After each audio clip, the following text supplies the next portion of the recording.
বেশি এনজয়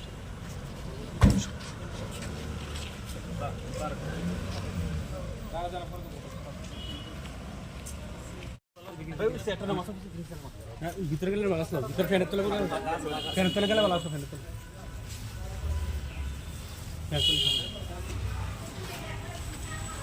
এসপিকের সঙ্গে তো আমি 2-3 দিন ধরে তো আমি কথা বলছিলাম।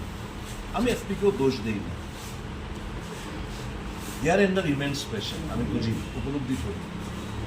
কিন্তু এতটা নতজন হয়ে যাবে ত্রিপুরা পুলিশ, কলারপ্রাপ্ত রাষ্ট্রপতি কলারপ্রাপ্ত পুলিশ, এতটা মেরুদণ্ড ভেঙে চুরমার হয়ে যাবে আমাদের রাজ্যের পুলিশের, এটা দুঃস্বপ্ন বোধ আমরা ভাবিনি কখনো। পুলিশ আঘাতপ্রাপ্ত, মৃদু লাঠিচার্জ করে ডিসপার্স করার কোনো অর্ডার নেই। পুলিশের সামনে আমাদের প্রার্থীদের মাথা ফাটছে, লাঠি পেটা করছে, হাত ভাঙছে। আমি 7-7বারের বিধায়ক, আমি আক্রান্ত, কোনো ভূক্ষেপ নেই।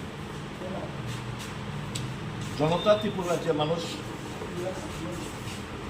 বিচার করবে, বিবেচনা করবে কাদেরকে আমরা এনে বসিয়েছি। আমিও ভুল করেছি, পাপ করেছি, পাপের প্রায়শ্চিত্ত এখন করছি।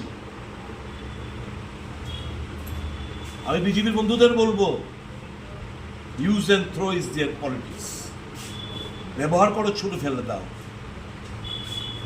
ত্রিপুরা রাজ্যের মানুষের স্বার্থে এরা কখনো কাজ করেনি, করবেও না। 1 পয়েন্ট প্রোগ্রাম লুটপাট, 1 পয়েন্ট প্রোগ্রাম, কে কত টাকা মেরে বড়লোক হতে পারবে। সারাটা জীবন বামফ্রন্টের বিরুদ্ধে লড়াই করে গেছি, আজকে এই জায়গায় আমি বলতে দ্বিধা নেই। যদি কম্পেয়ার করি সিপিএম ভার্সেস বিজেপি রাজত্ব, আমি নির্দ্বিধায় জোর গলায় বলবো CPM regime was much better then the BJP regime. উৎখাত করুন এদের। গণতান্ত্রিক পদ্ধতিতে আমি আক্রান্ত, আমার দলের লোকরা আক্রান্ত, আমার জেলা সভাপতি আক্রান্ত, মহিলা ক্যান্ডিডেট আক্রান্ত।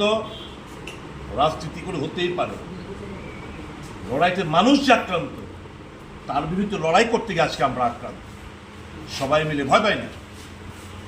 কেউ যদি ভেবে থাকে এই সমস্ত অশ্রাব্য গালাগাল করে, ইট পাটকেল ছুঁড়ে, মাথা ফাটিয়ে, হাত ভেঙে, আমাকে বারংবার ইনজোর্ড করে আমরা পিছুপা হয়ে যাব, নেবার।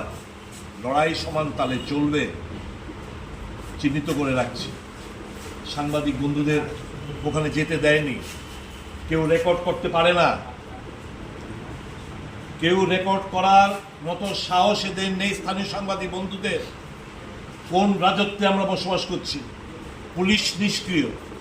কোর্টে গেছি, হাইকোর্টে ঠিক অর্ডার পাইনি, কারণ এরও নত জানো মোদির জামানায়, পুলিশ নত জানো, জুডিশিয়ারি নত জানো, মিডিয়া নত জানো, তাহলে গণতন্ত্র 4-4টি এক্সিকিউটিভ নত জানো।